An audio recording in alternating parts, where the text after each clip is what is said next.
What is going on, everybody? Week one is finally here. It is Tuesday night, kicking it off here on RotoGrinders on the show schedule, doing it a little different this year. We are here with the boys from Fantasy Points. We're calling this the Prime Points Show, here with Jake Tribbey, here with Graham Barfield. Guys, welcome to the show. Graham, I'll kick it off with you. Welcome to RotoGrinders. Welcome to the family. Happy to have Fantasy Points on the show this year. Yeah, appreciate it. It feels good to be a part of the family. I've always been a huge fan of you and RotoGrinders in general, so it's really cool that we get to chop it up every week, go through the first look. I think we're the first show on RotoGrinders every week for NFL, so that's fun too. It's always exciting, and I get to do it with my boy Jake Tribbey. I mean, what else can you ask for? I mean, this is it's perfect. Yeah, Jake, welcome to the show. Welcome to the family as well. Glad to have you on here. Lots going on at Fantasy Points, lots going on at RotoGrinders. Lots to dice it up. This week one show might be a little different. Once we get in the season, we'll have a little more data to play with, but happy to kind of dive into everything with you guys this week. Yeah, this is super exciting for me. RotoGrinders was the first DFS site that I ever signed up for back in 2015. I was actually still in high school. It's kind of surreal, honestly, in a way. Cal Spears was actually my first one of the first people I reached out to when I was looking for a job in the industry, and he gave me an opportunity to write for RotoGrinders. That was about 3 years ago, and now I'm at Fantasy Points, and it's come full circle. So grateful to be here, and excited for the season. Yeah, so Jake, Fantasy Points. Some of these people here at RotoGrinders, right? Fantasy Points are relatively new. It's been around a couple of years. They might not know what's going on over at Fantasy Points. Why don't you tell people what Fantasy Points is, some of the data you have going on over there? What are you personally doing over there? Let the people know what's going on. Yeah, so fantasypoints.com is the one-stop shop for everything related to football analysis. I'm talking DFS, season-long, props, college football, dynasty, betting, draft analysis, even injury insights. I mean, we have a doctor that works for our site, which I think is pretty cool. We cover every angle and distill it down to exactly what you need to know. Obviously, that's awesome, but to me, what really separates fantasypoints.com from the competition is the raw quality of our writing and analysis. I'm the reigning fantasy football writer of the year. I actually have the trophy right here. I'm like bringing out the hardware. Yeah. I'm like the sixth best writer on the site. Okay. And that's not even me being humble. That's just the truth. So our writing quality is just absurdly good. You only need to read one Ryan Heath article to see exactly what I mean. And I haven't even talked about the data suite. We have by far the most comprehensive suite of data tools specifically geared for fantasy football players. I can't emphasize that part enough. Specifically geared towards fantasy football players. And access to that data costs just $50 this year. It really is a massive steal because this is every piece of data that you need to be a successful fantasy football player. And this show's viewers are going to get to see just how powerful these tools are during the show, which I think is just awesome. We do have a promo code live right now. It's 23 capital F points, all capitals 5. And that'll get you 5% off. And already the site's such a steal. You really don't need the promo code to get a great deal, but with the promo code, I mean, it's just even better. So yeah, I was a huge fan of Fantasy Points before I ever worked there, before I knew Scott or Graham or any of these guys. And yeah, it really is a dream come true to be able to work for such an awesome football site. Yeah, Scott used to do the PFF show with Scott years back, and glad to see he's sort of moved on to the Fantasy Points realm over here. And then Graham, personally, what are you doing over here on Fantasy Points every week? There's so much between Jake's articles, your articles, just being on the show, just a lot going on over there. Yeah, we always have something cooking. I just had an article come out. It's basically like a top 10 stats rundown from the data suite. So I went through basically what are the top 10 stats that I look at every single week and how I use it in the data suite. I go through basically everything you need to know from expected fantasy points, which is kind of like Scott Barrett's brainchild, to usage stats. We have a great new stat, first read target share, which Ryan Heath wrote an awesome article about earlier this offseason, literally like a thesis level piece about first read targets. Maybe the best article I read out this offseason was that one. But yeah, just basically breaks down everything you need to know, top 10 stats in season. We have some really cool splits, and maybe we'll talk about it today in the data suite, but we have some amazing splits that we'll be able to really dive and sink our teeth into in season for specifically with coverages and matchups. So yeah, I mean, it's an exciting time. And in that article at the bottom of it, you can check out kind of a little bit more how I research in season with matchups and everything with fantasy points data. Yeah, we'll certainly be highlighting some of the tools as we move on through the season and also a little bit later in the show. But first, I guess let's talk, let's maybe change this up a little bit. Let's talk a little bit about coverages in last year's season, scoring, all this fun stuff that's been happening in NFL. Over the last couple of years, we saw, I think it was the COVID year, that scoring spiked up because whatever reason, defenses, I think, were playing, not able to get into what the offenses were doing so much. Last year, we saw scoring come down a little bit. We saw these coverage shells limiting the big plays. Teams didn't want to get beat deep to give up points fast. So which one of you wants to take the lead on this one? Let's talk about what basically happened last year. And let's talk about, maybe did you see anything in the preseason? Is this going to change? Your team sort of doing the same thing? Is scoring going to go up? Scoring going to go down? Are these coverages going to be the same? Because we're trying to score fantasy points. We need players to get big plays. We need players to score points. That's how we win our leagues. That's how we win our DFS games. That's how we win our prop bets. Graham, let me throw it to you first here. What's going on in the NFL this year in terms of these coverages, scoring? What can we expect? Sure. So the 2020 year was an outlier year from multiple senses. Obviously, practice time was severely diminished. We had players going on and off the COVID list. There was also like a big spike in defensive penalties. It was kind of interesting. DPIs were up without players, without fans in the stadium. So that was kind of an interesting bit. But what we've seen in the last couple of years is a marked increase in the rate at which cover 3 is played. It has been popularized by Vic Fangio, who's now in Miami. But basically, cover 3 and cover 1 are basically two disguised coverages. Cover 3 is zone 1 high safety. Cover 1 is man 1 high safety. And, in general, that's like the bread and butter for NFL. So I think a lot of this discussion about 2 high safeties has kind of gotten lost in the context that the bread and butter for most NFL coverages is cover 3 and cover 1. Now, this is all to say, I think a lot of the context and conversation has gotten surrounded around Joe Burrow and whether or not the Bengals can kind of get back to throwing deep. I've just got to say, T. Higgins was dealing with 3 injuries last year. Jamar Chase tried to play through a hip injury, which required surgery midseason, and he still played excellent.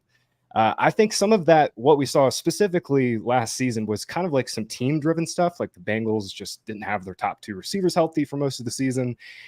That's to say for the Bengals, I think it's wheels up here. Burrow, Chase, Higgins, they're all healthy, all ready to go. By and large, though, I think we need to shift away from thinking about, coverages as like, this corner is going to line with this receiver 100% of the time. That's just like very rarely happens in the NFL. And we need to be thinking more about coverage shells and the way specific offenses attack coverage shells, and in particular, cover 3 and cover 1, since those are the highest ran coverages in the league. Yeah, we'll try to expand on that over the season. Hopefully you guys keep tuning into the show week after week. Jake, I want to ask you, are you in agreement with what Graham's saying? He mentioned Cincinnati specifically, but there were some big quarterback injuries last year too. We saw Tua go out. There's some really bad quarterback play as well last year. Obviously, I think that affected the scoring some as well. What side of that? Is it more of the injuries? Is it more of more teams are playing this coverage shell that's limiting the big plays? How are you expanding on this as we get into the season?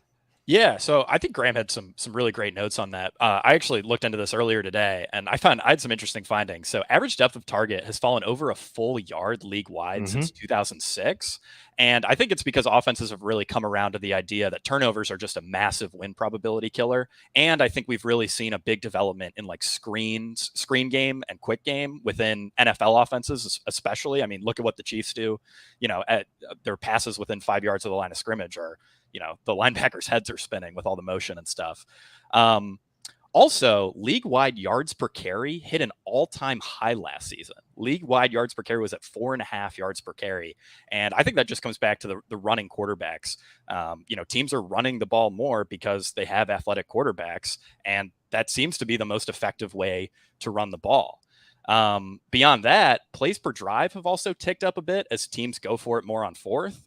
which means longer drives, and that also means fewer overall possessions.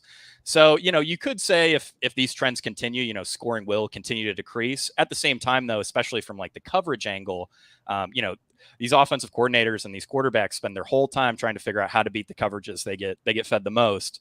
So it wouldn't be surprising to me if we saw scoring start to tick up a little bit again. At the same time, though, current trends probably do suggest that it may stay flat or even decrease another, tenth of a point or something. All right. Hopefully, as the season goes on, we'll see how it goes. We'll look into the data on coverages, which players can possibly be beating which coverages. We'll be looking at that maybe even a little bit today, a little later on.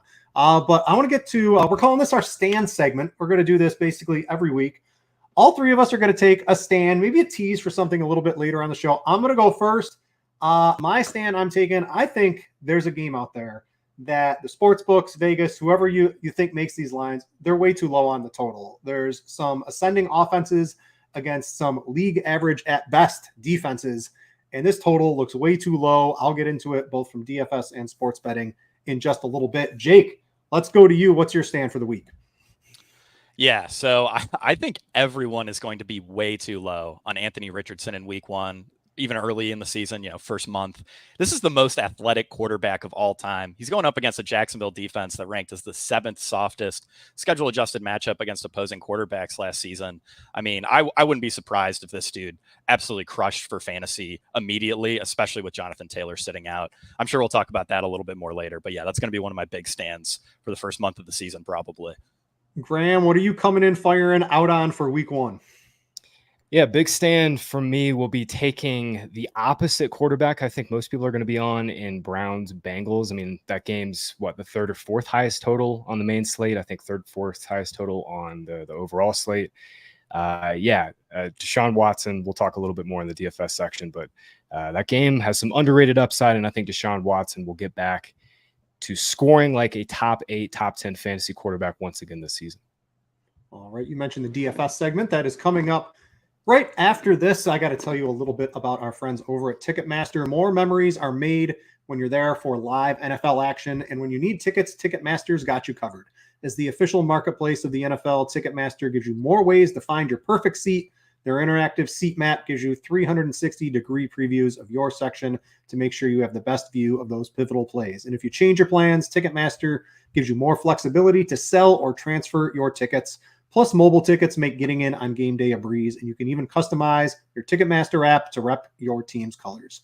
Find tickets today at Ticketmaster.com/NFL. All right, let's get into the DFS segment. I don't know. Let's go with Graham. You just mentioned taking the opposite quarterback in that Cleveland-Cincinnati game. Which side do you think more people are going to be on, and which side are you more interested in? Oh, you're on mute, Grant. Sorry about that. We'll see what ownership shakes out to be. Right now, I think Deshaun Watson stands out as a great upside play, 6K on DraftKings. In terms of like ceiling projection, I think he's a tier below Jalen Hurts and the top of the quarterback board. But I mean, I think at his best, he still has 30 points well in his range of outcomes. And we've heard this whole offseason, Kevin Stefanski's been hyping up, hey, I want Watson to run more. I want him to scramble more. We saw that a little bit in the preseason. On 5 drives, Watson had well over 30 rushing yards. He had a couple scrambles in there. And, last year, the Browns were extremely run heavy. I think that's going to shift a little bit more towards the pass. They'll ultimately probably, once we end up looking at the season splits, they'll probably be pretty balanced. But, I think any increase in pass rate, any increase in scrambling from Watson will be great. And then for this game specifically, we know the Bengals are going to come out and throw it. If the Browns are going to match the pace with more pass heavy offense this year, with Watson scrambling more and looking to scramble more and extend plays this season, this game, it's rightfully totaled at 47.5, but I think we could easily see this game go well into the 50s and be like the key game that you have to have this week. Do you have a specific read on which wide receiver, tight end? You've got Amari Cooper, you've got Elijah Moore, DPJ maybe, Njoku, right? I think there's going to be a couple of very popular tight ends this week due to pricing coming out many weeks ahead of week 1. Njoku is going to basically be playing an every down receiving role. You got a favorite target against this Bengals defense? Yeah, I expect Moore and Njoku, especially Moore, to be chalk. I think the way to get weird is to double stack with Cooper. Amari Cooper's pretty palatable price at 5.8K too, under 6K. There's a few receivers, and maybe we'll talk about a few more Niners guys in that kind of like 5K range, but I think Cooper's kind of the way to get weird. He'll probably be well under 10% owned because there's so many good plays in that 5K range this week. All right, I'm going to go to myself personally for DFS, and our first run of ownership projections here at RotoGrinders have my head spinning on a couple of players, one of them being Jamal Williams being the highest owned running back at nearly 25% against the stalwart Tennessee Titans run defense. I mean, they were number one basically across the board in almost every category in run defense last year. And not much has really changed. I sort of expect that to continue for the Titans. So if we're all pounding Jamal Williams into, 2-3 yards per carry, not really involved in the receiving game, I know Alvin Kamara's out, and he should be the focal point of the run game. Why are we beating our heads against the wall doing that when we can just take the opposite side of that in these large field tournaments? Because as good as their run defense is, their pass defense is just as bad as their run defense is good. So you've got Derek Carr, you've got Chris Olave, you've got Michael Thomas, you've got Juwan Johnson. I think it's going to be a reasonably, maybe not Eagles-like in terms of how concentrated the passing game is going to be, but these are going to be the dudes getting the ball on most of the plays here, specifically Chris Olave. And as long as Michael Thomas is healthy, you're going to have to prove to me last year in limited playing time, he was balling out as long as he was healthy.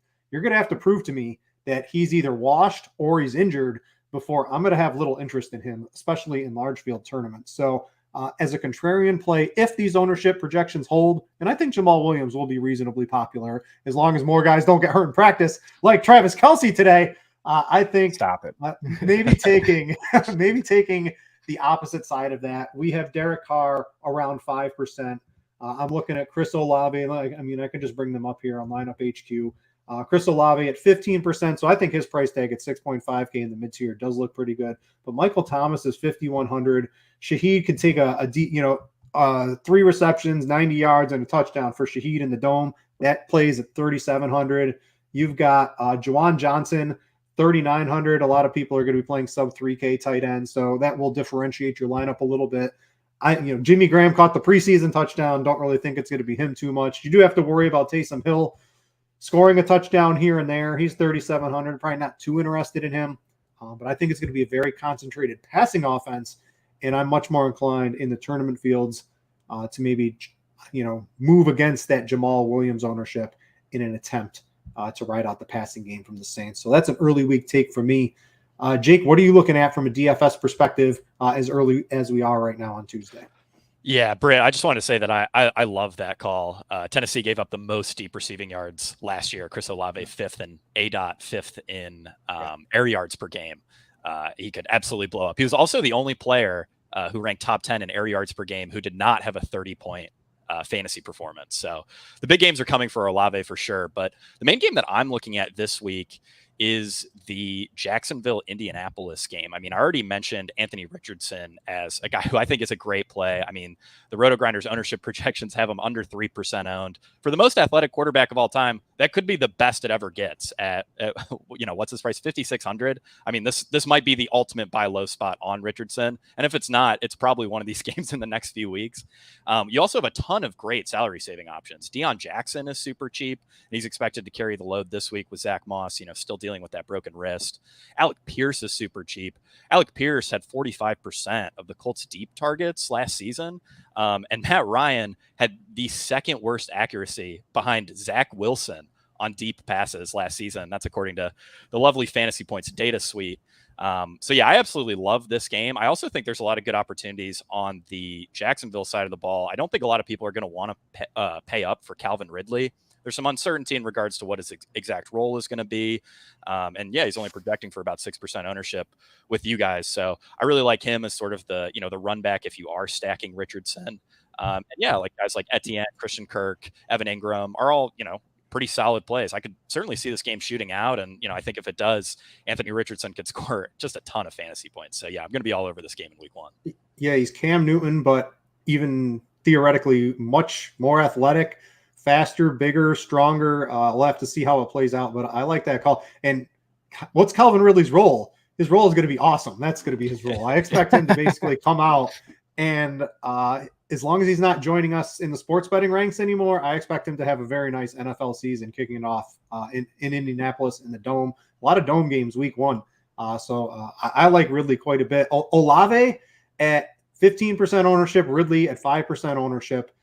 Ridley for those large field tournaments. I used to do the RotoGrinders Millionaire Maker Series article. Now I got nominated for one of those awards, Jake. I didn't bring home the hardware, but I did get nominated for one of those a long time ago. But Ridley looks like one of those 5 to 6, 7% players that you might need to have at the end of the day if he sort of maintains that alpha role he had in Atlanta. I think he's going to put Kirk and Zay Jones to the wayside and establish himself. So I like that call from Ridley. And the run it back from Pierce. You're looking for a deep ball from Richardson. We talked about, who was it? Shaheed from the Saints playing at 3,700. Pierce at 3,800 from Richardson. 3 for 80 and a touchdown on a deep ball. That plays very well at 3.8K in a large field tournament. Yeah, Pierce has like some like Zay Jones like corollary vibes this year, where he's like clearly going to be a starter in 2 wide receiver sets. Like he's clearly either deep threat and like kind of he can play in the intermediate area. He's got a clearly different role than Pittman too. Like, yeah, I've been big on Alec Pierce in best ball, and especially like this week. I mean, that at that price for this game, especially, Jake, I love the call. I mean, this is one of the few games. I think Browns Bengals is definitely going to get a ton of ownership, especially with that total rising. But this game for sure. Probably has the sneakiest upside in terms of pace, in terms of all the players, all the pieces. So I love that call too. Yeah, really, I'm just proud of us for not saying Miami and Los Angeles. That's everybody in the world is going to talk about that game. We're not done here because I want to ask you guys a question here. I'm big on Tyreek Hill this week. I think he's right. I want him over Justin Jefferson straight up. You can keep the $600 on DraftKings or whatever the difference is on FanDuel. I want Tyreek Hill.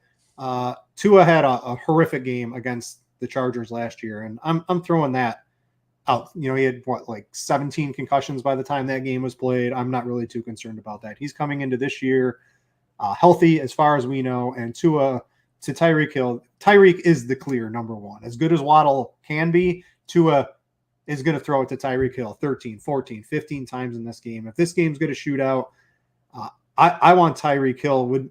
Would you guys either want him over Justin Jefferson straight up? How do you see Jefferson's role maybe in this game that maybe gets a little bit out of hand if Tampa Bay can't keep their, foot to the pedal in terms of scoring with Minnesota? You've got Jordan Addison, a beloved rookie coming in to take Adam Thielen's old snaps out of the way here. You got TJ Hawkinson was able to sort of reinvent himself in Minnesota. There's a couple more mouths to feed in Minnesota, where in Miami, it's clearly Tyreek Hill and Jalen Waddle getting basically all the work. Yeah, I personally, I'm viewing Hill and Jefferson as like basically the same play. And the tiebreaker is just price, and that makes me lean Hill. Los Angeles also was another team that was extremely weak against the deep ball last season. So I'm with you, Britt. Like I'm totally fine throwing out that game from last year. I love Tyreek Hill. I think Scott Barrett had a tweet where, if Tyreek Hill ran as many routes as Justin Jefferson, he would have had like 2,200 receiving yards last season. His efficiency, he was at like 3.5 yards per route run, or maybe just a little under. His efficiency last year was absolutely insane, especially if you just isolate for games that, Tua was fully healthy in. Yeah, the Chargers play a good bit of everything. Their predominant coverage, though, is cover 3, and that was the coverage that Tua and Jalen Waddle and Tyreek Hill shredded last year. Tua led the NFL in yards per attempt against cover 3, 11.4. He had 120. I think it was like 123.5 or 123 point something passer rating. Again, led the NFL against cover 3. So yeah, I'm with you on Tyreek.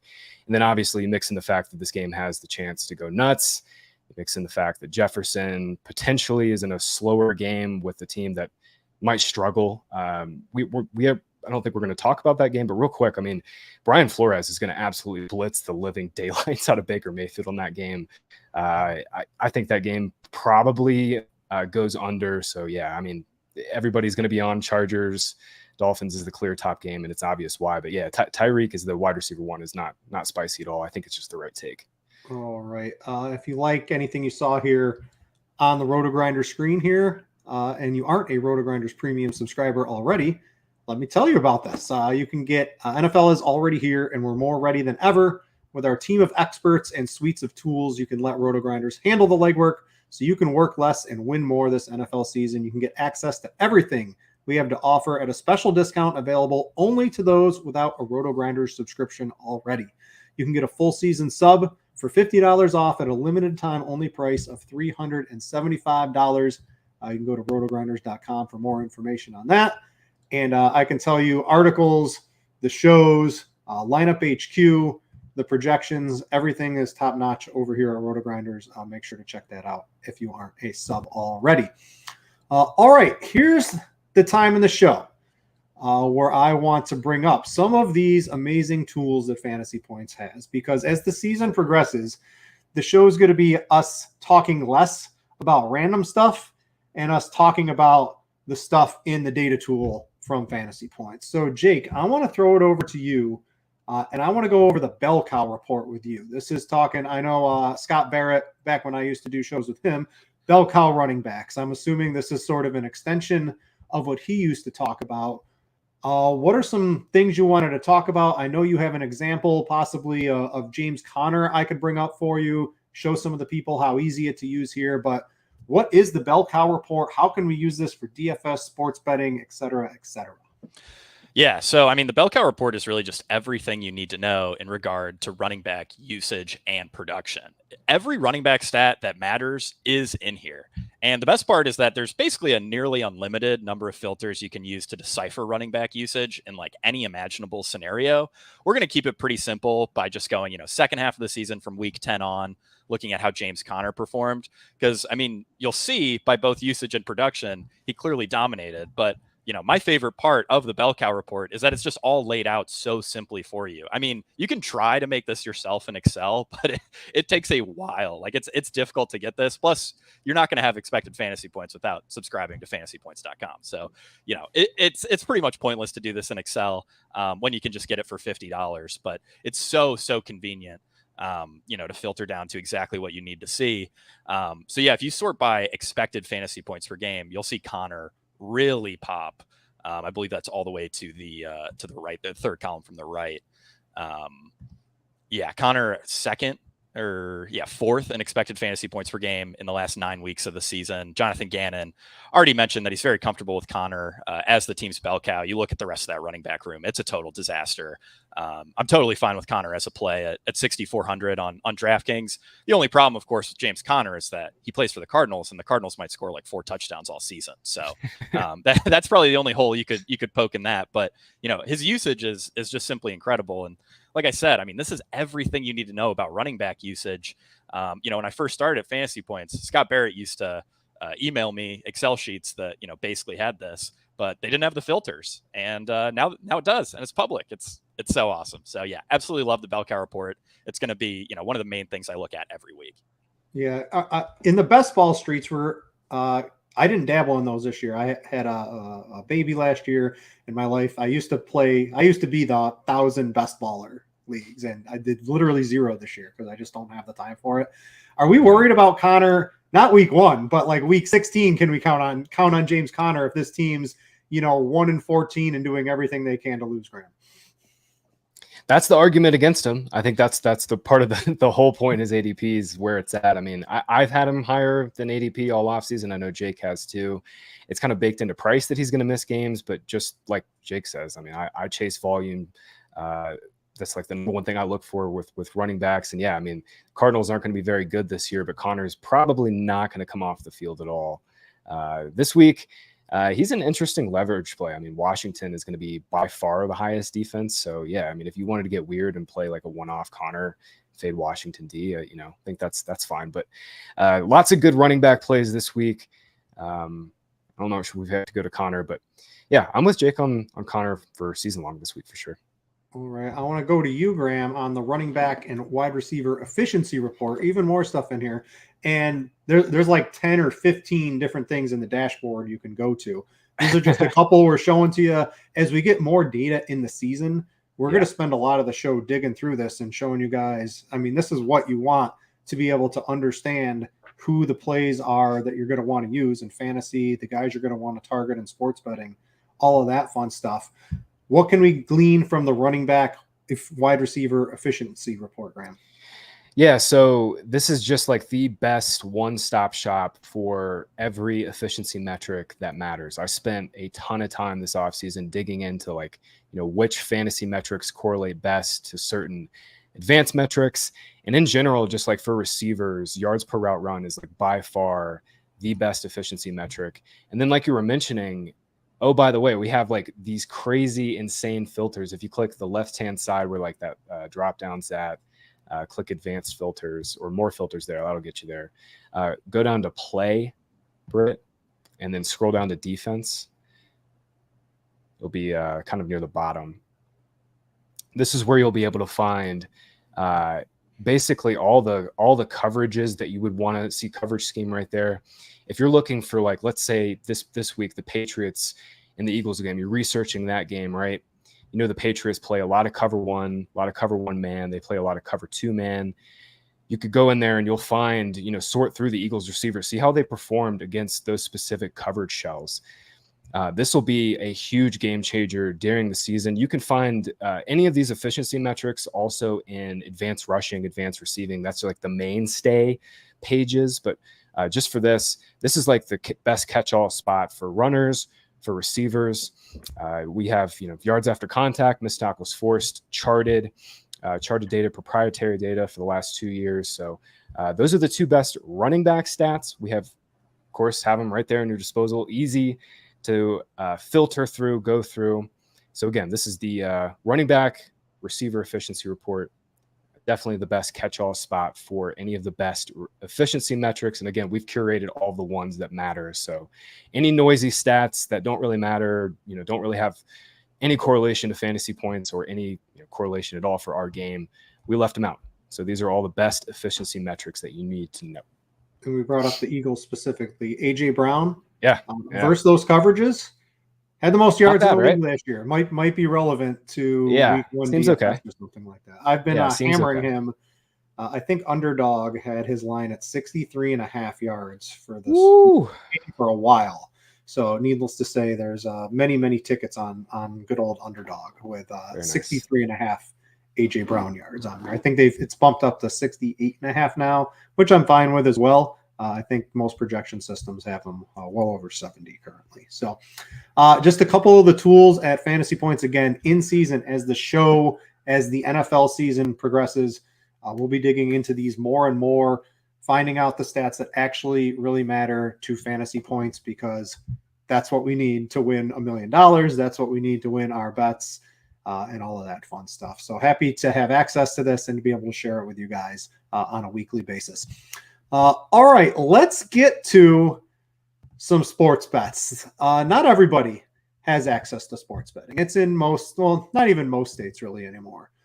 But you know what? I have access to it. I can play fantasy. We're going to talk about some sports bets for the people out here because it's become so much more mainstream. And as the year comes on, even more states will be getting into it. So let's see. What do we want to talk about? I'll start off first here with a bet I'm on. And I teased this at the beginning.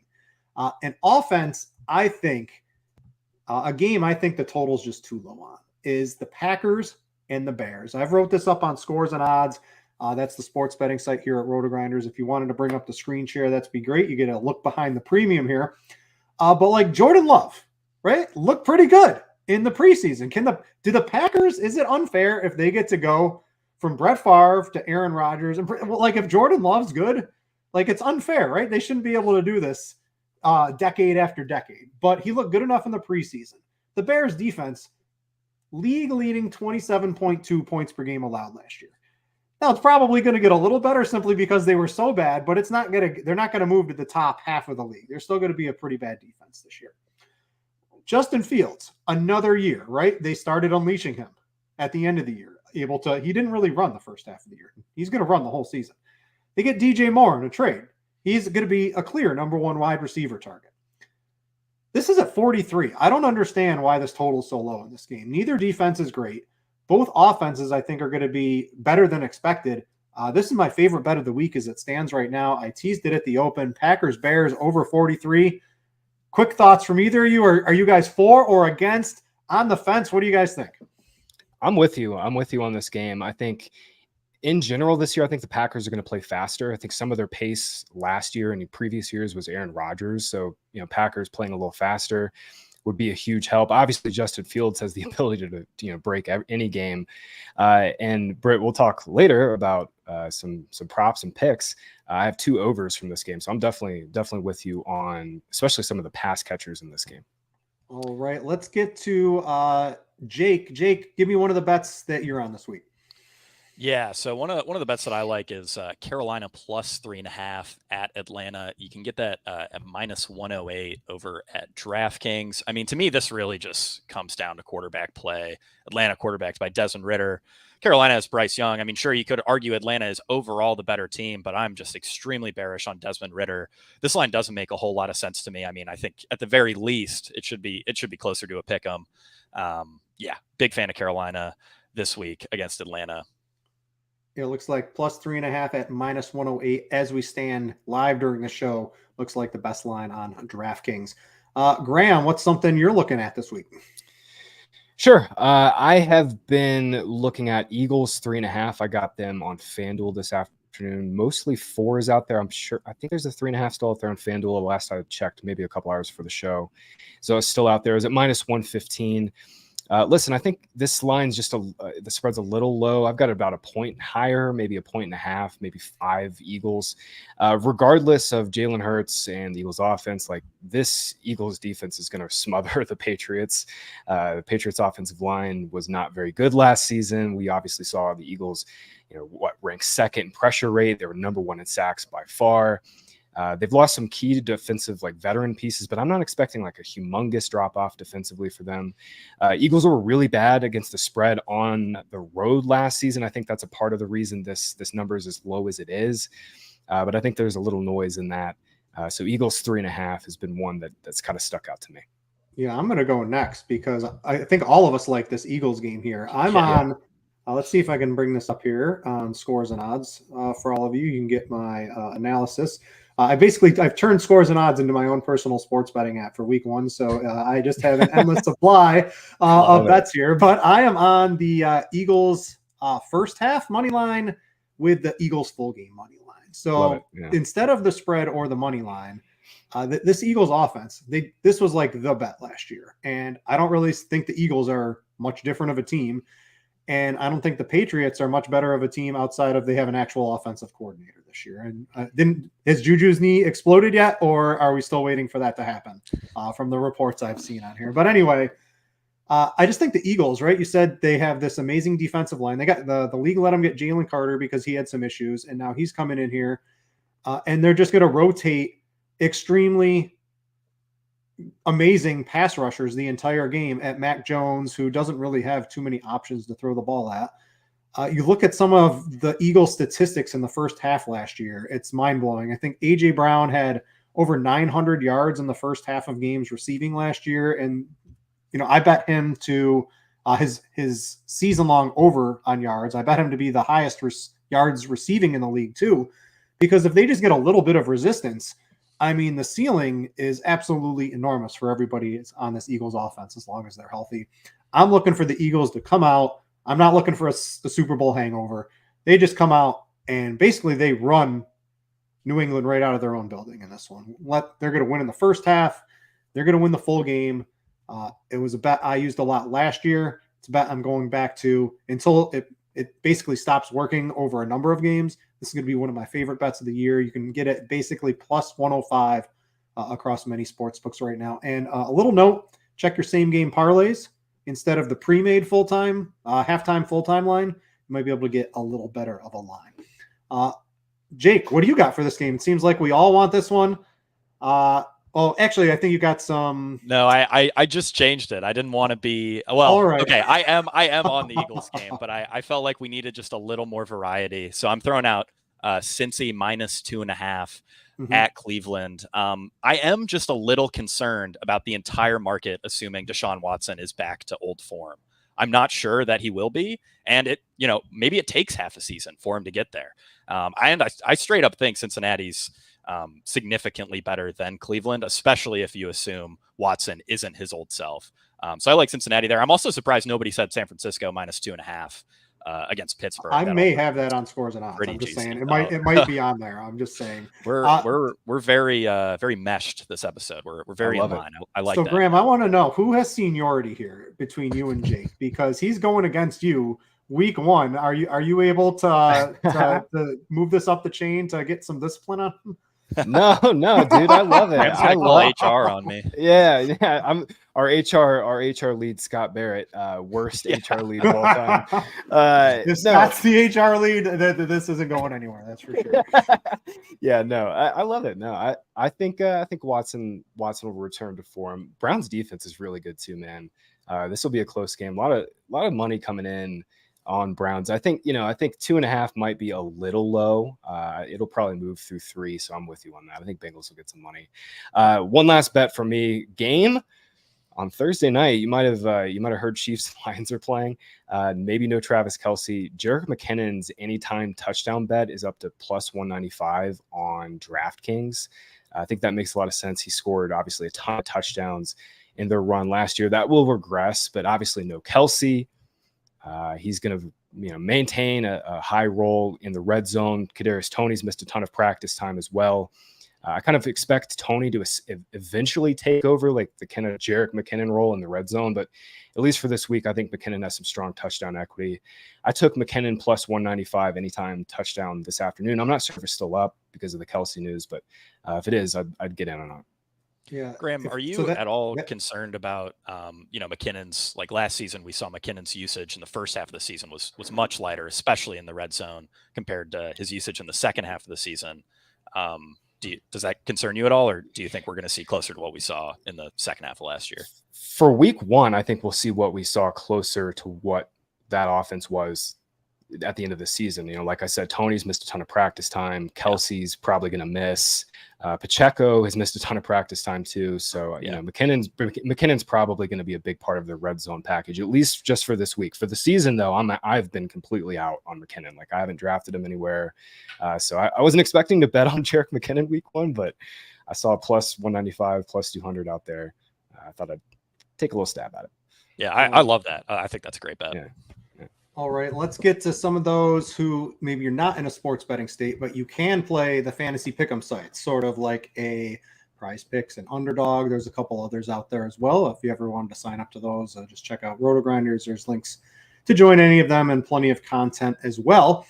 I'm just making sure real quick that all of my lines that I want to talk about are still live on Underdog. Give me 1 second here, but I'll start one I know for sure.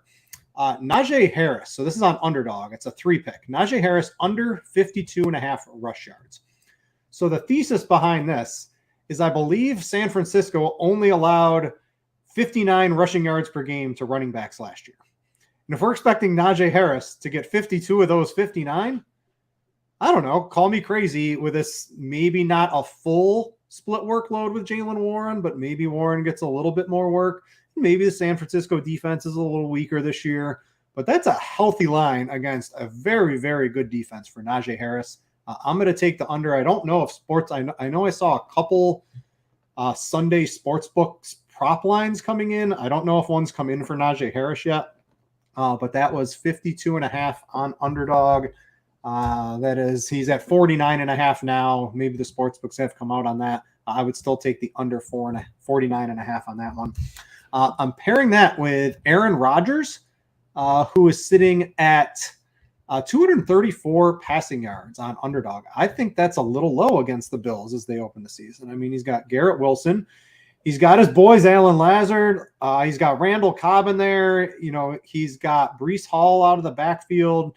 Dalvin Cook maybe a little bit. If they want to keep pace with Buffalo, I think they're going to be throwing in this game. And I think the Aaron Rodgers debut is going to go pretty well for him. So the 234.5, I'm going to take the over on that on Underdog. And then I'm also going to put in Christian Watson. I got to make sure this line is absolutely still here because it's everything. All the sportsbooks lines must have just got in and underdogs adjusted. So Christian Watson's been at 42.5 yards all basically for a week on underdog. He was up to 45.5 earlier today. He's at 50.5 now, which generally I don't put fresh money after I've gotten the lines in so good. But the RotoGrinders projections have him over 70. I was looking at the blitz from Derek Carty. He's got him well into the 60s. I looked at a couple other projections. High 50s, high 60s, mid 60s. I like the over in this game. Why would I not want to tack on Christian Watson? The 50.5, if you've already got it, might seem a little high, but I'm still okay putting fresh money in that one. So my 3-pick, Najee under 49.5, Aaron Rodgers over 234, and Watson over 50.5 receiving yards, all on underdog. Graham, what are you looking at this week for the fantasy pick'em sites? For sure. I did a little foreplay on Prize Picks. I actually have 5, so if you want to kind of include it, you can. Deshaun Watson over 24.5 rushing yards kind of stood out as a little low. I have it closer to like 29.5. It's what he averaged last season. And then, like I said earlier in the show, I think we're going to see Watson move more and throw more on the run. That'll open up more scrambles, more scrambling lanes, and then you mix in the fact this game's going to probably shoot out. Yeah, Watson over 24.5. One on Prize Picks that also stood out to me as a little low is Travis Etienne at 57.5, taking the over there. Jags are obviously big favorites. They should play with leverage. I'm expecting Etienne to, be the clear 1A. I think Tank Bigsby is definitely going to mix in and kind of as a change of pace, but Etienne has explosive rushing upside. 57.5 looks a little low. I've got this closer projected like 66.5 as an efficient line. I was going to say Christian Watson over 50.5. That 45.5 you got an underdog is spicy. I still think I got a lot of 42.5. I mean, I'm nice. Yeah, that's really nice. The CP is good. We got to hope the cash comes through. Yeah, there we go. So the 5th one I would add to that, and you can get this on Prize Picks, is over Love passing yards. I think they set it at 212.5. So a little correlation between Watson and Love makes some sense. And then I would also take the over on DJ Moore. That's set at 47.5. And I'm not like a big DJ Moore stan or anything like that. I think for fantasy, he's like a small hit, big miss type of player. But this line, 47.5 for this game, I agree. Over 43 makes a lot of sense.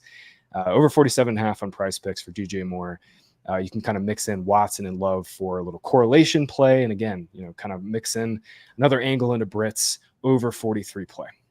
Yeah, I won't even tell you what underdog had the DJ Moore line at for a couple of days. So it was very low. Jake, let's close out the show. What are we looking at from you from the fantasy pick'em sites this week?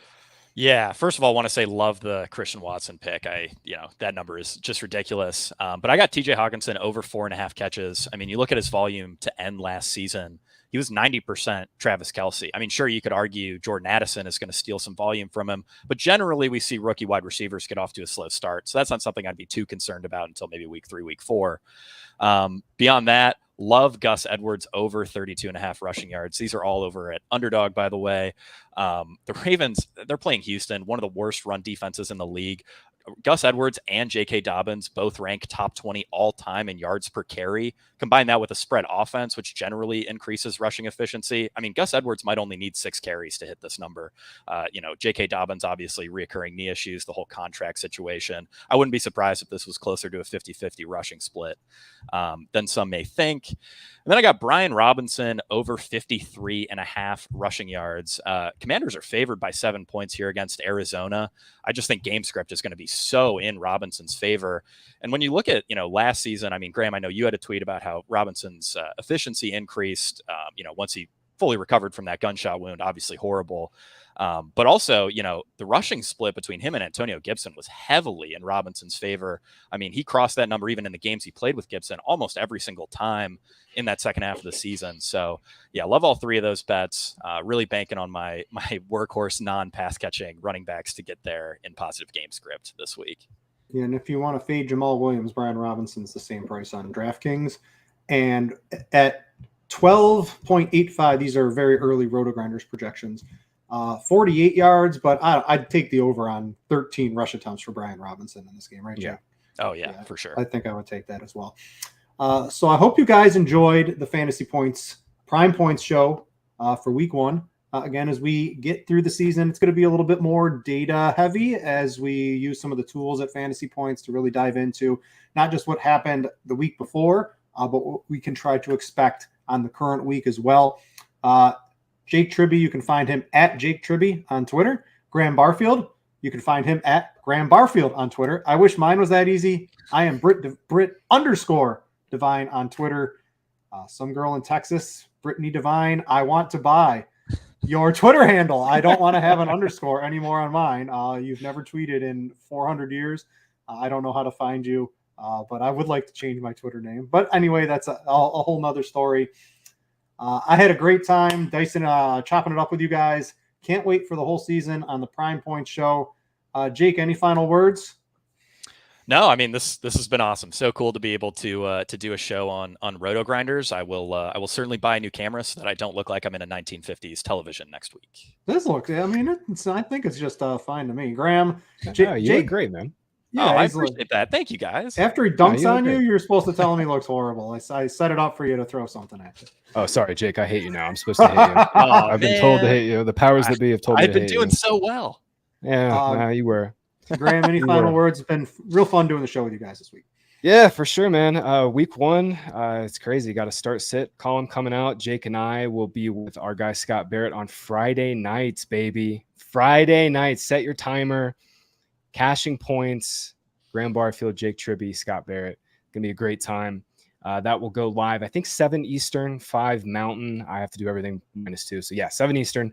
Cashing points, baby. We're back going through the whole slate. It'll be great, Jake. We're gonna have like all the news and everything in by then too. So we're gonna have all of our takes, all of our everything ready to go for week 1. So check it out. Cashing points, 7 p.m. Eastern at Fantasy Points. All right. Been great for the week 1 show, the Prime Points. See you guys next week, 7:30 on Tuesdays. For Jake and Graham, I'm Britt. Thanks for watching, everybody, and we out you.